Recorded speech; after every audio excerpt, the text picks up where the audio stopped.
All right, it's a few minutes to 6. I'm waiting for the next reveal. I have a suspicion that it's going to be Soraka, which I'm very excited about because of, well, the fact he's probably going to have heals if they're trying to stay true to what he does in League at all. And yeah, I'm going to just give a quick opinion about my first impressions of her, and then I'm going to talk about all the cards that have been revealed so far and what I think they're going to do, what decks they're going to be played in, and how good they are, of course. All right, here she is. Wow, her art looks really cool, and this is the Star Shepherd and one of the goats. This looks like the goat from Guiding Touch. All right, so it is Soraka, so that means we're going to see some heals, which probably means Tom Kench is going to make a lot more sense. And it might mean that Vladimir is going to be a lot better too. So, all right, let's see. This world has such great potential. 3 mana, 1/6. Heal me and my supported ally 4. Level up, you've healed damaged allies 4 plus time. Okay, so she does have support. I was actually kind of expecting a round end, round start kind of deal, like, I don't know, or even give one of my allies regeneration. But this kind of makes more sense because in League you also have to like kind of risk your life to heal your allies. So yeah, design-wise, pretty on point. Let me guide you.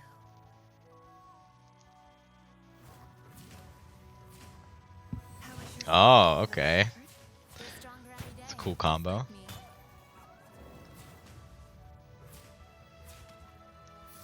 Guiding Touch. Go no further. And that's the landmark that got revealed Be at yesterday. peace. Yeah, that's one I need to talk about later. That's... There's a lot to say about that card. Oh my... Oh, The wow. possibilities are infinite. Whoa.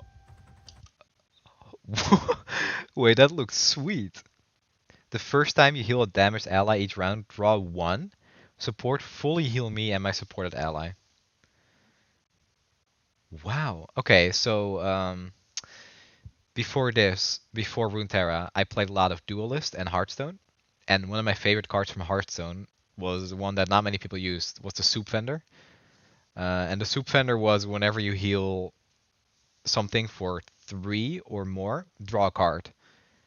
And that's basically this, but easier.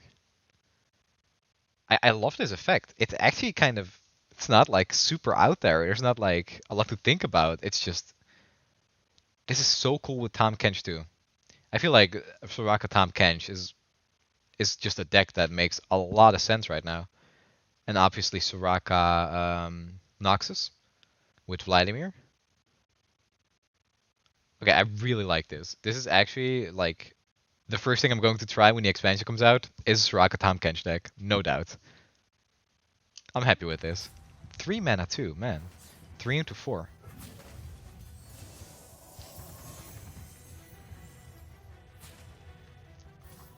By the power of the stars. The Heal them to stars death. rejoice. When you heal a damaged ally, give it a elusive round. Whoa, that's actually... Wait. Oh, okay, so it's this round. Okay, so you can't just like make something permanent elusive. Wait, that's also super good with that landmark that heals everything for 1. Self-damage is going to be really good with this type of setup. Okay, that's going to be a really good finisher. And I them. Yeah, make that Star Shepherd elusive? Yeah, okay. Today we Wow. determine our own fate. That looks amazing. I'm really happy with what they did to Soraka. It's simple, but it's going to be so effective and just support so many decks that have not worked in the past in the right way. And I think she's a perfect fit for this expansion. I'm really, really happy with what they did with her. Okay, so let's start off with Soraka herself. I'm very happy with what they did with her, like I said in the initial reaction. I'm recording this like 5 minutes later, by the way, so I didn't really have any time to really think about what's going to happen or where she's going to fit. I think people are going to experiment with her quite a bit, like trying her in Freljord with the self damage, trying her in Noxus with the self damage. But I really think that she is going to end up in a Tom Kench deck eventually, or that's going to be her best option because of the way that the the self damage package from Tahm Kench. When you play the units they damage themselves. So that makes it really easy for Soraka to instantly get those heals off and instantly get the value and work towards that level up. If you're not playing with self-damage cards, it's actually going to be really inconsistent, I think, to get to that heal damage allies 4+ times. Simply because you can't really like predict what kind of combat is going to happen every game.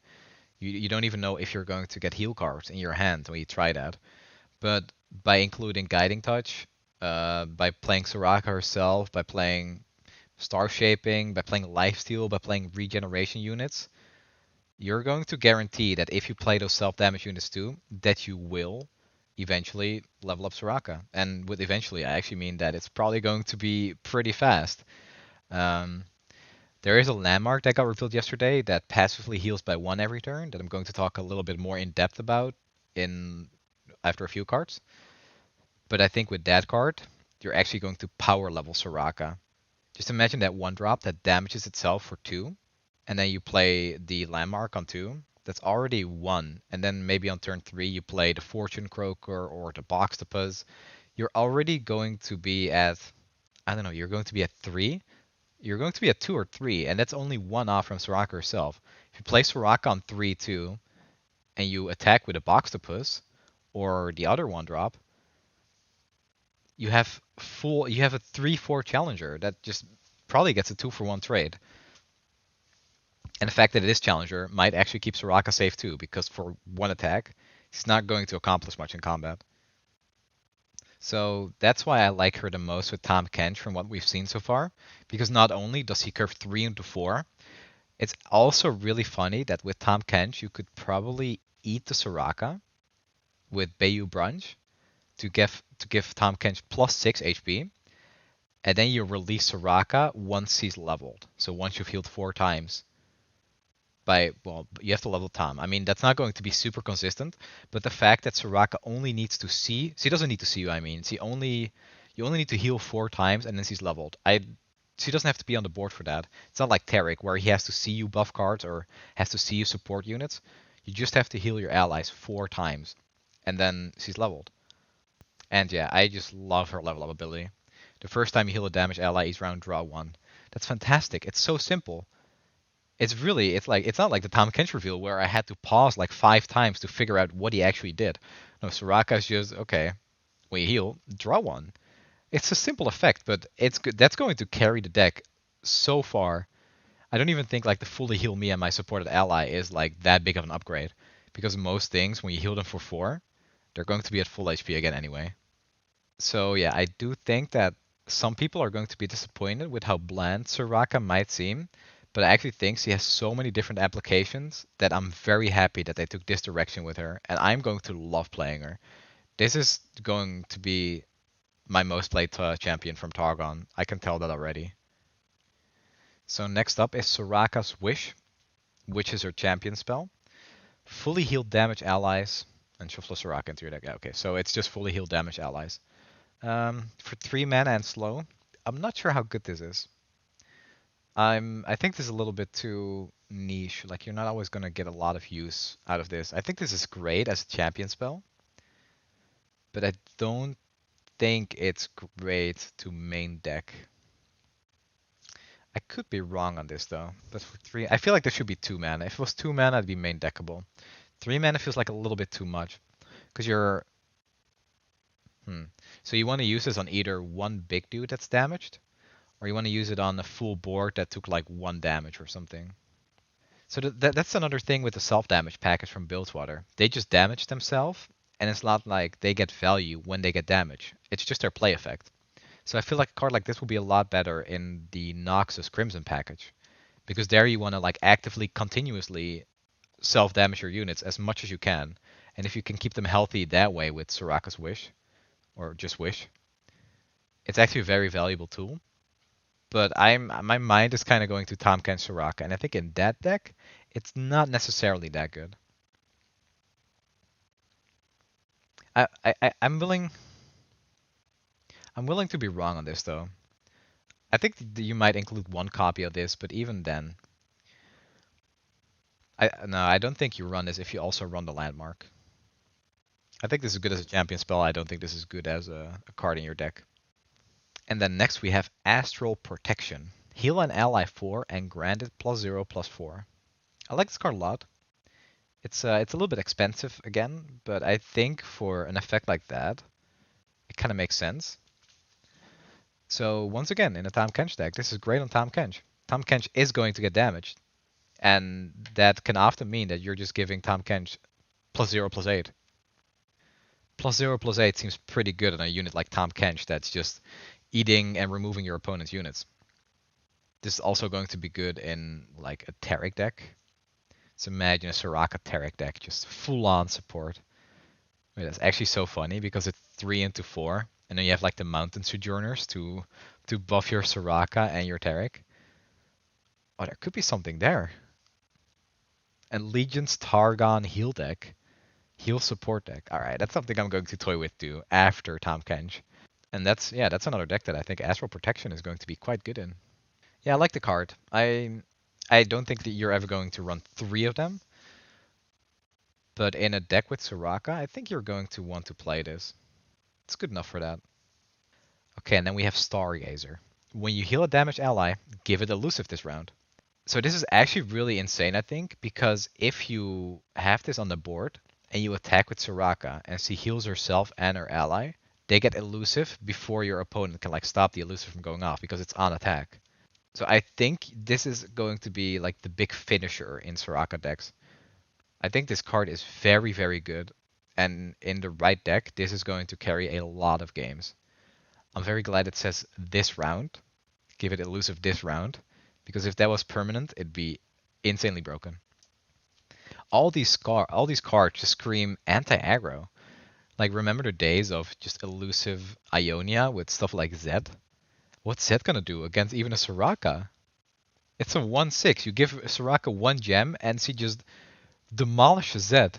Can you imagine that in actual league? Just Soraka just completely blocking a Zed and well, okay, she does that with her silence, to be fair, but that's great. Man, Stargazer is also just anti-aggro against elusive decks. I really like this. This package is great. It's simple, it's effective, it's going to support a lot of decks to go into directions that they want to go but couldn't before, and I like it a lot for that. It's fantastic. Okay, so let's talk about Star Spring, the landmark that got revealed yesterday. Round end, heal damage allies 1. Then, once I've seen you heal 22 plus damage from allies, win the game. I am excited about this card just for that first sentence. Heal damage allies once. But the alternate win condition of healing 22 plus damage, I feel like you're going to get that off in some games when everything just seems hopeless. Suddenly, like you're like, hey, I only need to deal like 3 more, or I need to heal 3 more damage, and I win the game. And then you just play for that, and you'll probably get it off because in heal decks, you're probably going to stay healthy. That's usually the problem with heal decks. They kind of lose against stuff like ramp decks or like control decks because you can keep all your units healthy. But if these units are not, how do you say that, not worth keeping healthy, like just think about the Boxtopus. You're going to be very happy keeping that healthy early game. But if you're playing against a ramp deck with Trundle, what's a healthy Boxtopus gonna do? What are you gonna do once they drop Aurelion Soul? Are you gonna attack with your Soraka and fully heal your Fortune Croaker or your Wise Fry? So it's very good that they actually get a finisher in the Star Spring and in the Stargazer that gives elusive.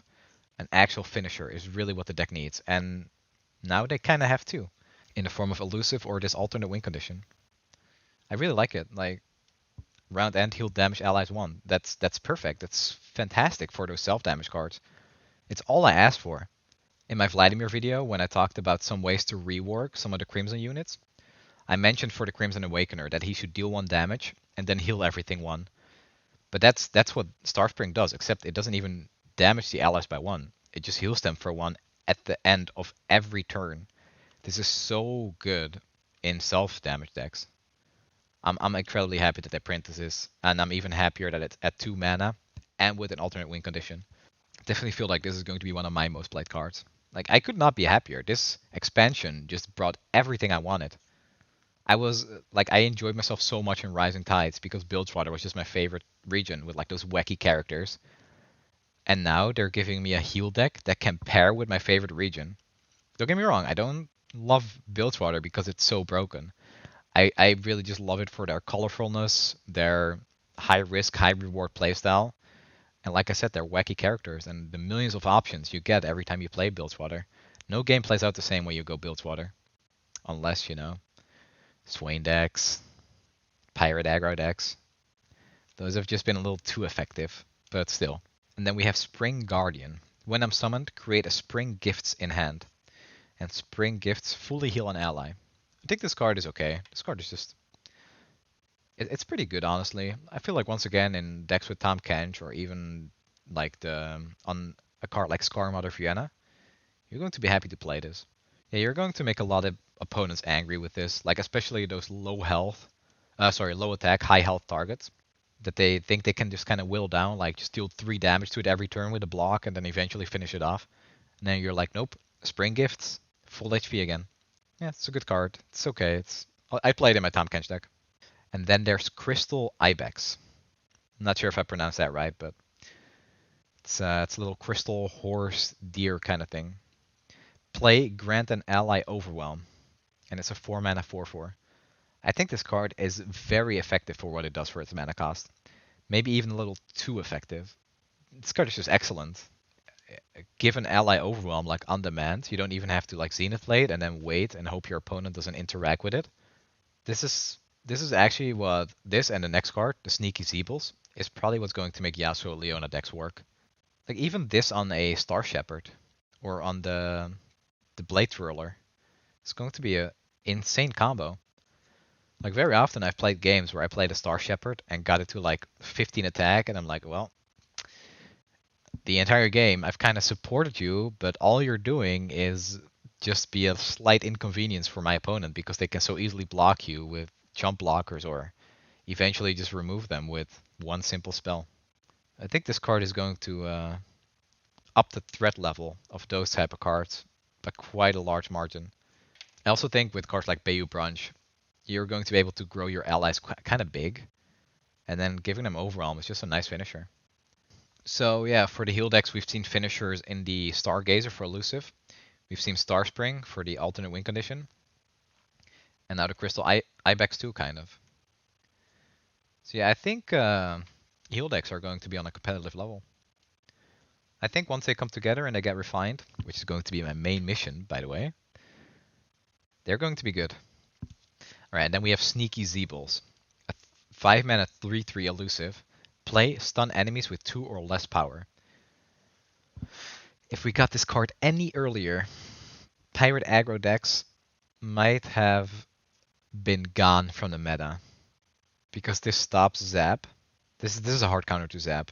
You stun it, and then it's a 3/3 to trade into it favorably. Yeah, I don't know. See, the thing is, it's a good card, but how good, like, how are you ever gonna find a slot for this in your deck except in Yasuo decks? So I'm sounding excited, but it's kind of a niche use. I think in Yasuo Leona decks, it's definitely going to be played, and it's going to be very annoying to deal with. But I can't really see it anywhere else. But I think it is an important tool for that type of deck, and I think that's the only deck it can go into. And the last card that got revealed for Targon is Divergent Paths. Draw a landmark or destroy a landmark for 3 mana. Not happy with this card. I think it's kind of ridiculous how cheap this is if you compare it to something like Sunk Cost or Crumble. Crumble being the big one here. For 5 mana, you can destroy a minion or a landmark, and you have to kill your own minion for it and pay 2 more mana. And okay, you can use it on one of your opponent's landmarks or minions, but for 5 mana compared to 3 mana, and this is fast, I don't know, like the flexibility. This is not going to be a dead card ever. It's not a 3 mana destroy a landmark. It's a 3 mana draw your landmark because you're only going to play this in your deck if you also have a landmark. And then you're always going to get value out of it. I think this is a little too polarizing, to be honest. I think this is going to create some issues. It's a nice way to get some consistency for your landmark deck, but I just don't like how easily it can be included to screw over your opponent, or get screwed over it by your opponent. And lastly, we have two cards revealed for Freljord. The Howling Abyss landmark. Create in hand a random level 2 champion that's not in your hand, deck, or play. I've seen a lot of people complain about this, the RNG aspect of it, and I think it's less bad than people think. I don't think a ramp deck can really fit this in their list and be happy about it, because if you play this on 7, you're doing nothing. You're just playing a landmark. It's round start, so you have to wait a turn before you can get something. And next turn you play this, and you get a random level 2 champion. What champion do you need to really say, okay, I've just won a game? You can get a leveled up Aurelion Soul, which is obviously great for ram decks. Let's see, you can get a leveled up Ezreal, which is going to make winning pretty fast in that type of deck, a ram deck. You can get a leveled up Garen, just a 6/6 with a pretty good effect. Leveled up Shen, also pretty good to give barrier to your ramped units. But then sometimes you get something completely useless. Like, what if you get a leveled up Leona? You still have to play that unit. What if you get a leveled up Maokai? Because his effect only happens when he levels. So when you drop him on the board, it's just a 2/5 that makes a sapling every turn. I think the fact that you're playing this on 7 and you do nothing, and then next turn you have to play the champion and hope it's a good one, and also play it and potentially do nothing. Like if you draw Leona, you do nothing. It's nothing happens. It's just a 4/6. If you get a Nautilus, it's a 13/13. You don't have any sea monster, so you're still spending 7 mana again to get that unit on the board. 2 turns, you've done nothing but just deploy like heavy mana cost landmarks or units. And I think the fact that it's also inconsistent what you get is going to turn people away from this. It's going to be fun memeing with it. I'm going to try it for sure. But speaking competitively, I do not think this is good enough at all. You're looking for consistency when you want to create and play with a good deck, and this is not any of those things. It's expensive, it's inconsistent. Sometimes you're going to win the game, and sometimes you're going to lose the game. That's not how you play card games. Still gonna upload a bunch of videos on it and have fun with it though. That's for sure. And the last card is Voices of the Old Ones. 8 mana burst, get 2 empty mana gems. For the top 4 cards in your deck, draw each card that costs 8 plus, then shuffle the rest into your deck. I think this is too expensive. It's pretty funny that if you play this on turn 5 and you have full spell mana, then afterwards you're going to be on 8 mana and you're going to be able to play one of those 8 mana units. But I think this is too meta dependent. In any aggro based meta, you cannot play this because you're not doing anything for way too long.